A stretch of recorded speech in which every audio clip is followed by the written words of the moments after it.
LinkedIn's the only social media platform that, in my opinion, is respected in the federal market. There's all sorts of other social media platforms, but no one really has a serious presence on Facebook, on Twitter. Certainly in the government space now, they can't even use TikTok, which is a great platform, right? But it's just got problems at the moment. So our audience is not on there. Our audience is in LinkedIn, not only because we're the federal market and they're conservative, but as government contractors, right? That's where we live and breathe from a professional business social media experience. And government contractors, we want to be found by federal buyers. And if we want to be found, we need to be on LinkedIn. We need to be visible on LinkedIn. It's not enough to just have a profile. Actually, some people I see, and you need to check to see if this is you. You either don't have your picture showing. You should make it showing to everybody. You're networking. If you went to a conference, you wouldn't have a bag over your face, kind of hiding your face. And LinkedIn is a conference virtually. So you don't know who's at the conference and you don't know who's on LinkedIn. It really doesn't matter at this point. The other thing is I went to connect with people just this morning who were attending my training, and they're gating their content, or they're gating their connection. And so you have to watch out for this as well, to make sure that you're not requiring me to put in an email address in order to connect with you. That's called friction. And when you introduce friction between you and your buyer, or you and anybody who wants to connect with you and engage with your business and your content, you're just making it too hard, right? And for federal buyers, it's just something that's not going to happen. So what we're talking about is, especially as it relates to being engaged on LinkedIn, engaged meaning communicate with other people, et cetera. Being engaged on LinkedIn is what we call social selling. And buyers, federal buyers, are doing this as well as government contractors. We're all out there. Social selling just means we're understanding each other. We're having communication and dialogue, but we're doing it on social media platforms, right? It started with websites, and then it expanded out into social media platforms as we know it today. I'll give you an example of how much the federal government has come along. On LinkedIn a little while back, I posted something about the NGA, the National Geospatial Agency. And so this is basically an intelligence agency within the DoD, part of the broader IC community. And you would think they're super conservative. They won't even tell you the name of their agency, kind of thing, right? But they came onto LinkedIn, and I posted something that they had shared publicly, but I didn't think it was pushed out far enough. Anyways, I shared it. And the next thing you know, over the next few days in particular, I got a lot of engagement from industry, obviously government contractors coming in and appreciating the insight into NGA, but also NGA leadership. Different people in different roles were coming over and just kind of having a conversation that then attracted people from the broader DoD and other agencies.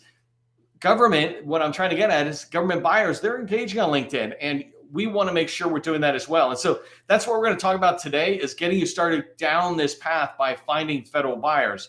This is a really key part for government contractors to pay attention to.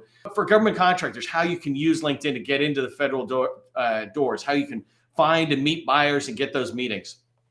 So as I go through my training, I'm going to do some slides, and I'm going to do a lot of LinkedIn. I want to take you right into LinkedIn.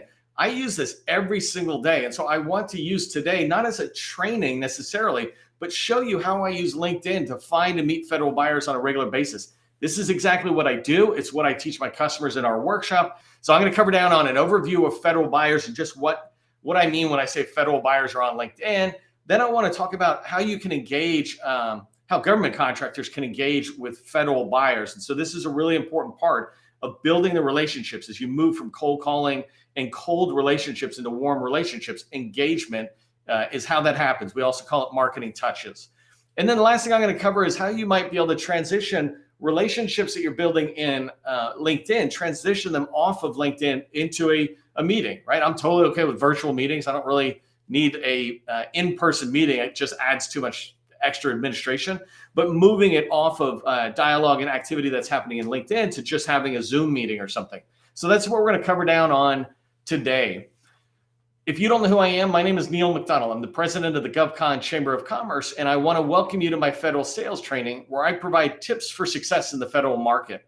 I spent 20 years as a small business owner in the federal market, and since 2018, I've been teaching people like you that government contracting is not a secret. It's just a process. A process goes A to Z. When you follow that process, you're going to have repeatable, predictable results. What I'm going to teach you today is the process A to Z of finding buyers, federal buyers on LinkedIn. You follow this process, you will find tens and hundreds of federal buyers that you can then begin to start building relationships with. If you haven't done so already, subscribe to our newsletter. It's Government Contracting Success Newsletter. It's the one I put out.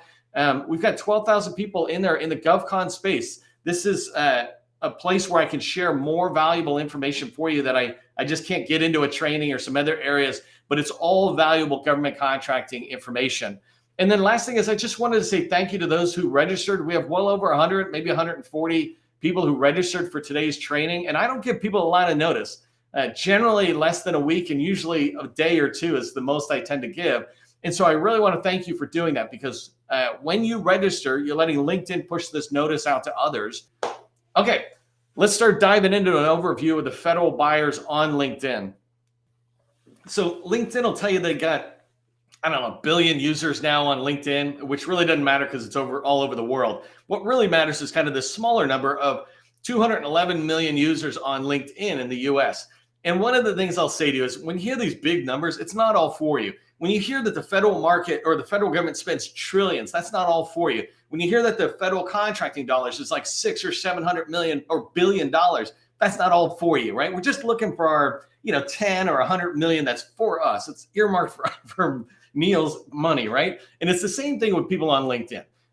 You don't need to connect with all these people. You're really trying to find 100 raving fans is what we call it. And so you're really trying to find federal buyers that can help you get into your target agency. And so as you move forward, don't worry about trying to connect with everybody or thousands of people. What you're really trying to do is get in and talk to the buyers. And so there are a lot of federal buyers out there. Government contractors are also out here, obviously. Mark Amtower, if you don't know him, go follow him. Tell him I said to go over there. But go look at his profile. And I can't remember if he puts it on his profile or if it's off the profile. But he does this annual survey of federal buyers. And he just talks about how many buyers and where they're at within the federal market on LinkedIn. So it's a great asset that he makes available to you. So a couple of the numbers, though, to just keep in mind about LinkedIn and the usage that happens on here. It obviously is a professional social media platform. It started out as basically a job board that expanded into people talking to each other about it and recruiting, et cetera. And then it moved into really a full out professional sales platform or business platform where people are able to come together and talk about things. So the interesting thing about LinkedIn is that you can see it right here in the US that we've got about 16% of log in daily. And that's not a lot. Right? Ironically, I did this poll a while back. I said, how frequently do you check LinkedIn? And I think like 80% of the people who showed up to take my poll said weekly. I wasn't quite sure how they did that since they signed up within the day they filled out my poll. But the idea is don't expect people to be on here all the time. Your job is to begin to engage them and find them. Yes, you want them to find you, but that's a different training. So 16% sign into LinkedIn every day. But only about 1% are engaged. And that's a big thing because when people come on, they're kind of scrolling, they're looking for something. And part of what I want to teach today is, well, how do you go out and reach them and start engaging them? If they're not really getting engaged with other people's content, they're certainly not sharing content, right? I put almost nobody creates any content of value. And what I mean by content of value is what you know, your expertise, sharing it out. If you're a federal buyer, you should be sharing your content out. Subject to restrictions, but there's a ton of stuff that's publicly available that you should be sharing out. I see people always driving somebody back to SAM. I'm like, why don't you take your SAM RFI, turn it into a quick little post on LinkedIn and post it. And I guarantee you'll get a ton more people looking at that RFI, that market research as a federal buyer than sending us to SAM. Of course, we use SAM, but we don't go to SAM for the fun of it, right? But we kind of come here for the fun of it. We're used to our thumb scrolling. And it's the same thing with us, right? Is that if we know that no one's creating content, you need to think about, are you sharing out your company's core competency, your subject matter expert area? Are you sharing those tips out? If you're a staffing company, are you teaching the government how to find the most attractive candidates and maybe tips for interviewing them, et cetera? Are you talking about the modern ways? If you're in IT, are you sharing IT tips? I just started with a new customer yesterday, and I said, that's one of the things we want to help you do is to start sharing your expertise around cybersecurity. They're a cybersecurity firm. If they start sharing tips out there, people will find them. And so this is this whole engagement that I talk about, that's the back and forth. So I want to go in, that's from a high level. I want to go in really quick and just show you federal buyers on LinkedIn. This part here is what I want you to watch and then take away and try it after today's training. So there's basically two ways you can find federal buyers. You can search for them, just typing in Navy or something, or you can browse for them. So I'm gonna come back to this slide a couple of times. I want to incrementally move forward on these links, but basically I'm going to show you Department of Commerce. Then I want to go down one level in Commerce to a bureau that they have, so I can show you the people that are in there. And then I'm going to do the same thing with Keyport. So I don't know if David Waltz is on our training today, but he's off and on here, so I figured I'd pick him. But he's got his office, Keyport. Keyport is part of the NAVSEA Warfare Centers, which is part of NAVSEA, which is part of the Navy, which is part of DoD. So I want to show you how fairly quickly I can walk through. I literally did this yesterday with a customer, or for a customer, where we were able to find them 50 points of contact program office people that we can then begin to try to reach out to and develop relationships with. So let's look at the Department of Commerce here. And let me close that one. Let me close this. So Department of Commerce, right? Every time I'm coming in on a link, I've already got the page lined up, but I just want to show you, I land on the page and right here are the employees. And if you click on them, you can see there's 3,400, right? Forget about that first number you see. When you click on it, you can see there's 3,400 people. And ironically, the first one's retired. But when you come in, right, let me just show you. I don't want to spend a lot of time. I tend to get caught up spending too much time. But like right here, here's Elliot, Senior Procurement Analyst. That seems like somebody to look at, to see if I might follow, to see if they're sharing information. You know, here's an appointee. Coming down, I can look at this Director, Program Management Division. So I can come down and see these people, and there's 3,400. I often get people say, I don't know where I can find the names of people in an office. Well, LinkedIn is a great place to start. There's not going to be really any emails or phone numbers here, but that's just work. You just got to go off and find it. So that is Department of Commerce, right? 3,400 people. But I want to come down a level into the Bureau of Economic Analysis here. And here you can see there's a lot less. There was 3,400 people. Now there's 385. I got a customer who supports this particular area. And if you come in, you can see the first person I'm looking at is a deputy CIO. If you're in the IT business, I would be following Amanda to see if she's sharing anything on LinkedIn. I might go over and see if there's anything on their website, or she's doing a podcast interview. But now I know the name of a CIO I might not have known before. Here's a CIO, deputy CIO. Here's a branch chief, right? I don't know what they do, but if I click on it really quick, I might find that they're in. So here's branch chief. I'm chief of the compensation and government branch, right? I don't really know what that is. But if you're selling this type of business, in 2 seconds, I just went into a subordinate agency and was able to start finding people. And imagine if you take these 385 and you begin to just look through them. Take a whole day and scroll through them and go, I like this one. I like this one. Let me start finding it. This is what we call targeting in our workshop, visibility, targeting, and outreach. Before you do outreach and start calling people, you want to target. You want to build this list of 1 to 200 people. And in seconds, I just got started with Bureau of Economic Development. So here, I'm not going to go as far, but I want to show you the same thing with these 5 links. Actually, let me just click on them all to get them started.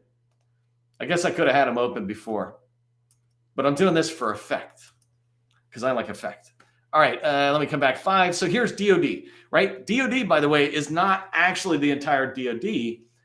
It's just people who say that Department of Defense is their company. So here, just right at the start, I'm looking at branch chief contracting officer, senior contracting officer. By the way, if I say this 100 times, do not spam these people. In the end, I'm going to tell you how to engage them. Do not spam these people. First off, it's just wrong. Second off, you won't get what you want. If you won't do the right thing for the right reasons, then do the right thing because it won't get you what you want, right? But there's so much. I can go through there and start looking and going, well, are there people who are not contracting officers, but actual program office people? If I come into the Navy, it's the same thing, right? So now I'm coming down a level, and the Navy's got 214,000 people in there. I've got people in Navy, but what if I just typed in CISO? I'm taking a shot. And a CISO is a cybersecurity information security, or cyber, I don't know what it is, but it's cyber information security officer. And I can come in here though, and I start seeing all these CISOs. I just took 215,000 people or something down to 31 people right there. That's the Navy. If I come into NAVSEA, right, it's the same kind of pattern. I look in here and I say, oh, there's 5,300 people. And just sticking with the CISO for 1 second, there's 2 people. I can see there's the Matthew. He's the CISO at NAVSEA. This is cybersecurity, right? He's somebody worth following. I'm not reaching out to him right away, but certainly worth following. Let me come on over here. So now I'm coming down to NAVSEA warfare centers. So this is the 10 warfare centers are kind of grouped up together.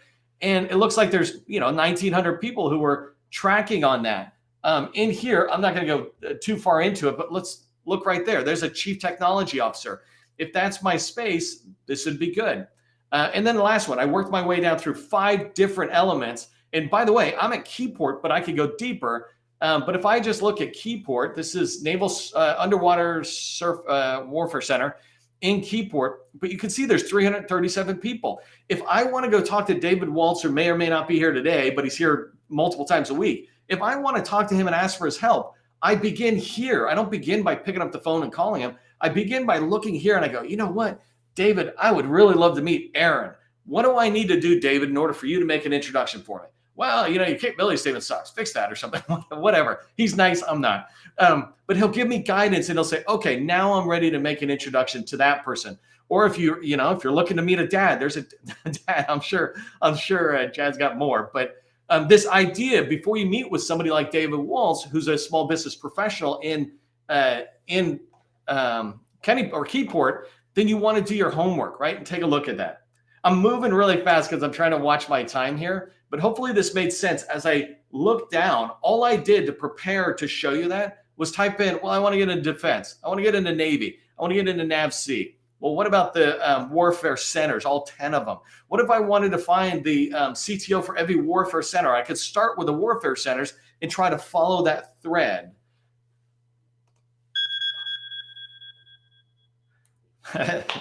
David Waltz is on the call. I got a text from somebody saying he is. Hey, David. Okay, by the way, look at David's comment in the chat. Give it a thumbs up. He puts in there, we are looking for this. If that's what you do, give him a thumbs up. Certainly reach out and connect. Okay, let's talk about how government contractors can engage with federal buyers on LinkedIn, right? And the first thing I really want you to remember is this is not a transactional activity. In sales, there's 2 types of sales. There's transactional. You walk into a store, you give them money, they give you fruit or toys back or something, right? That's transactional, 1-for-1. In government contracting, we're not doing that. We do solution selling. It's long-term selling.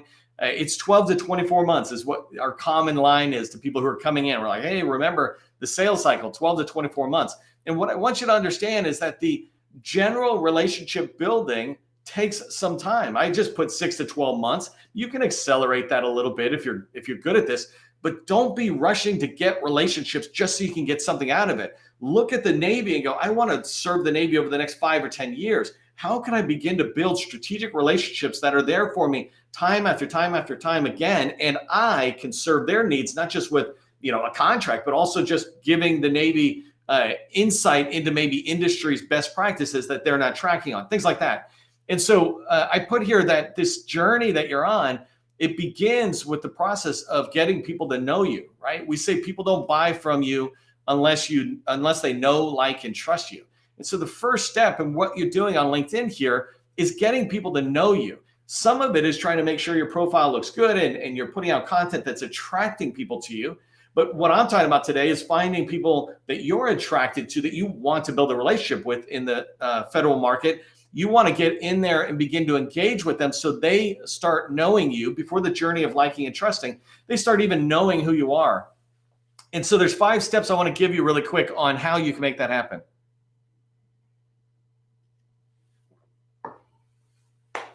So I'm going to say what they are, and then I'm going to go show you show them to you in action. And we call these marketing touches or engagements.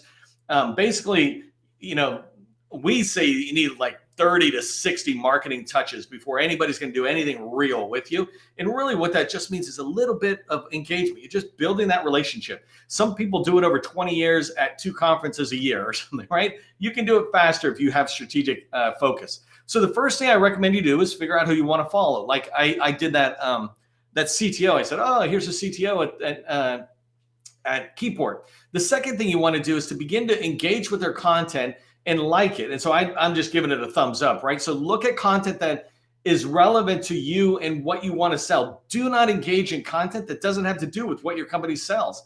Because what happens is LinkedIn sees you engage on it and they tell the rest of us, oh, hey, Joe is engaging in this, Joe's engaging in this. The problem is you're engaging all over. I stop caring what you're engaging in. But if you're somebody who's in cybersecurity and you're out there finding relevant LinkedIn content that's cybersecurity and you're giving it a thumbs up, then I want to pay attention to what you're doing because you're smarter than I am in cybersecurity, but I want to follow that thread. So I start paying attention to your activity. So make sure you're engaging only in the content that is in your space. Once you have done this for a little bit, number two, where you've engaged with them by giving them a like on their content 5 times, then you can follow them and hit the bell. I say follow them later. Get them used to seeing you, right? These marketing touches with a thumbs up. You know, maybe it takes a few weeks. Maybe it takes a few weeks for you to do it.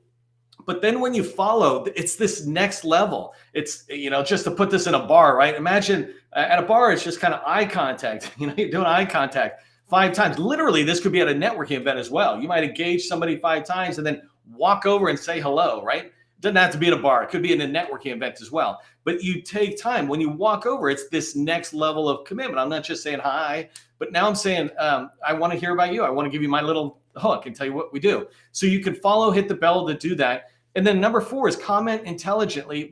What I mean by this is people sometimes come into my posts. It turns me off when I see this because I don't mind it once or twice. But when I see it on a regular basis, when I say it turns me off, I don't mean it makes me mad. I mean, it turns me off. I no longer see them. I actually no longer even engage them when they engage on my posts. I just bypass them. I'm like, whatever. That person is just doing their stuff, but they're not engaging my content. And when people like me or a federal buyer post content, we want people to comment to add value to it. I see this, I'm thinking about this. You can even disagree with me. That's totally cool, right? But that's adding value because you're adding a dialogue. I would prefer it if you say I'm the greatest thing in the world, but you know, say it in a way that you look at my content. Anyways, the last thing is number 5, be careful with connection requests. Of course, you can reach out and do connection requests, but first thing is don't do it too soon. We do it too soon and you've lost the power of a connection request, like building up to that connection request. The other is if you make it and they refuse it, it's a little hard to come back. I mean, of course you can come back, but it's a little hard. So let me show you these links that I have. There's 2 ways that I did this. The first thing, I'm just trying to find Army contracting. I don't know if you can see all the way up here on the very top, it says Army contracting. And ironically, I got lucky and Terry here was commenting on my content, which is great. She was resharing it out there, which is awesome. But I just started scrolling through, right? I'm looking for content that might pop up and I'm going to scroll down and show you where I was trying to go. So here, Victoria, it caught my eye for a couple of reasons. There wasn't much engagement and then procurement analyst at the Army. I'm like, that's cool. I want to get into the Army, right? And so that's that second link here. I just followed her through. I didn't do anything yet. I just noticed her, right? And there's a lot of room for me to begin to engage. And by the way, this is tactical, me building a relationship with Victoria, but there's nothing wrong with that. I want to build up a relationship where I earn her trust to get a meeting, right? I could just reach out and say, hey, can we have a meeting? But I'd rather begin to engage her because I warm up the relationship before we even meet. So down here, I'm looking at what she has. And when I talk about, giving thumbs up or something, I mean, coming down to this content and like, here's one that says I'm co-leading a 6-session activity. No, right here, VP Small Business Seeds. This is something I look at. It's a post. I might engage with it. Let me look at it. So first thing I notice, and I don't have enough time to really walk you through, but the first thing I notice is that I really like this post. It's talking about business, etc. So I would give it a thumbs up. But look at this. I'm the only one, or certainly the first one. And I want to know Victoria. This isn't even just training. This is what I mean. I'm showing you exactly what I want to do. I have customers who'd love to meet her or to follow her. The other thing is she did this 11 hours ago. I'm the first one. She's going to appreciate that. The second thing, and I don't have time to do it now, but I'm doing it when we're done the training. She's providing these tips. If small businesses are looking for contracting opportunities, maybe look in this area. So she's giving me tips. I'm going to go back and read it and say, if I summarize what she just said, it's this. I love it. Me personally, I might even actually share this post on my network, but get rid of all the text and just make it 6 or 7 bullets that she said. Go look at the full post by looking at Victoria's. So as we move forward, right, I found this person who now I want to build a relationship with, and I'm going to do everything a little too fast here, but I would spend, a couple of weeks as I engage with her content. But I can come in here now and hit follow. I just want to make sure I'm showing those of you who aren't tracking. So I hit follow, and on the right-hand side is this bell. Make sure on my profile and anybody else you want to follow, you hit that bell icon. One last thing, you see right here where it says Army Aviation and Missile Command. I can click on this. I'm clicking on that. And now I'm able to go down this path of a lot more people. I can learn more about her, but I can also learn more about her command and see that there's 453 people there. So this ability for me to keep going further into it. And the Army very much is my target. And so literally I just searched for Army contracting, found content, found Victoria, and decided I want to earn her trust enough to get a meeting. I'm building that relationship. This thing here, take a screenshot, come back for the replay, but these are steps for transitioning off LinkedIn. I'll talk about them another time, but if you look at this and take a screenshot, they do a pretty decent job of telling you. But here's what I want you to remember. Check every single day to see who's visiting your profile. If you don't know how to do that, just text us or put something in the chat and I'll help you. How do I find out who looked at my profile? But look to see who's looking at your profile. They'll be looking at your profile too when you're looking at them. Victoria, when I engage her content, she's going to go, who's this Neil guy? She doesn't know me. So she'll go check out my profile. And the last thing is make sure that you've got your capability statement. Imagine if I was a government contractor like you and Victoria comes to look at me. If my capability statement is sitting right up in the top in my featured section, she's going to be able to click and go down this rabbit hole of learning about me, all because I gave her a thumbs up, right? Hey, we're out of time. I just want to remind you as you go into the weekend and as you pursue all this government contracting and LinkedIn, they're not secrets. They're just processes. Learn the process. You're going to have a ton of success. I hope you have a good weekend. I will see you in the next training.